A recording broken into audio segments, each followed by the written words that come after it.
ડેડિયાપાડા પ્રાંત અધિકારી સાહેબશ્રીને જે આજે સળગતો પ્રશ્ન જે બાળકો માટે અને વાલીઓ માટે વિદ્યાર્થીઓને શિષ્યવૃત્તિ મેળવવા માટે જે હાલાકી ભોગવવી પડે છે, સાથે સાથે એમનું ભવિષ્ય પણ બગડે છે.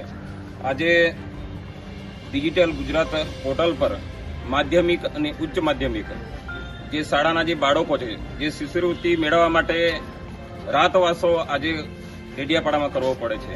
એના માટે અમે સરકારશ્રીને ધ્યાન દોર્યું છે અને આવેદનપત્ર આપી અમે સરકારને એ પણ કહેવા માંગીએ છીએ કે જૂની સિસ્ટમથી જે પણ શિષ્યવૃત્તિ મળતી હતી એ સિસ્ટમથી હાલમાં આપો અને પછી આ જે ડોક્યુમેન્ટ જ્યારે વેકેશન હોય ત્યારે બાળકોને તમે આ ડોક્યુમેન્ટ સબમિટ કરાવો તો સારું રહેશે. કારણ કે આજે આશ્રમમાં ભણતો છોકરો પણ ઘરે આવીને 5 દિવસ 10 દિવસ બગાડીને પછી એમનું આ આધાર કાર્ડને અપડેટ થાય છે.